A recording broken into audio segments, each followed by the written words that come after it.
رجع إلى الأحساء شيخ موسى مع وجود شيخ طاهر وشيخ عبد الحميد أبناء الشيخ محمد، إلا أن المرجعية دانت للشيخ موسى على الله مقامه في حدود سنة 1328، ورجع المؤمنون إليه بالتقليد في الهفوف وبعض القرى في البحرين والكويت.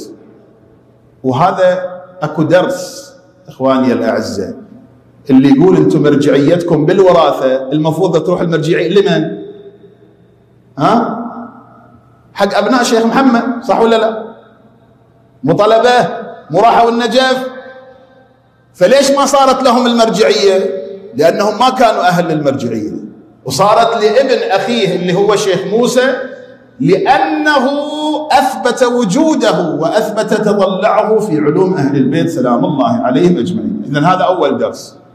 ثاني درس نستفيده إخواني الأعزاء، ينبغي علينا أن نهتم بطلب العلوم الدينية.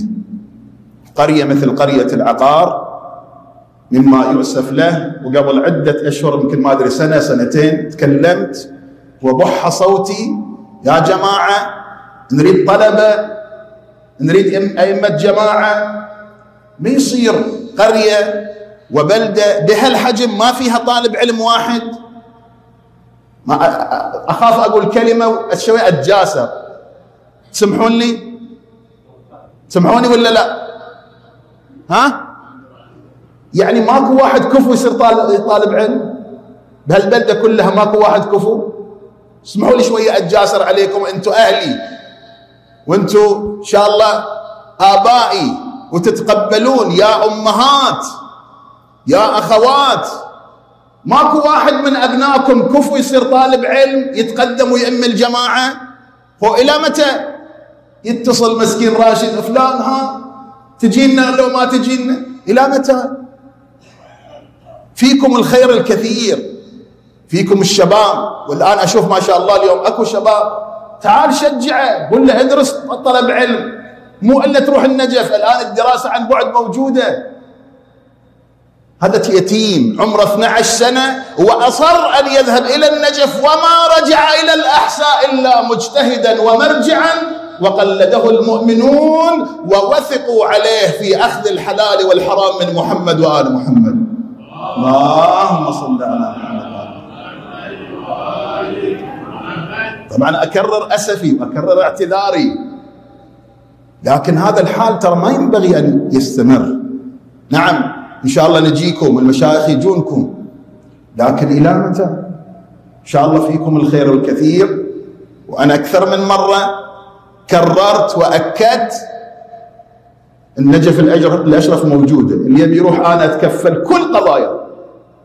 حددوا لي كم واحد من شبابكم ويروح إلى النجف الأشرف يدرس، وإن شاء الله يأتي لهذا المكان طالب علم إمام جماعة. ما يبي يروح النجف يقعد في بيته ويدرس دراسة عن بعد، مو صعبة. هذه من الدروس التي نستفيدها من حياة الشيخ موسى أبو 50. لم يعقه اليتم عن طلب العلم حتى وصل إلى أعلى المراتب. درس آخر، طلبتنا وطلبة العلوم الدينية في هذه الجماعة وفي هذه المدرسة ينبغي أيضا أن يطلبوا العلم إلى مستويات عالية، مو فقط مقدمات وسطوح عليا، لا، ينبغي من طلبتنا أن يصلوا إلى البحث الخارج، إلى الاجتهاد. الأحساء يفترض أنها لم تعقم من إخراج العلماء. إلى يومك القريب كانت الأحساء تضج بالعلماء. أي بلدة اللي كان فيها 40 مجتهد؟ تيمية؟ سمعتوا بالكلام ولا لا؟ 40 عالم ومجتهد في قرية واحدة. هذا يدل على شنو؟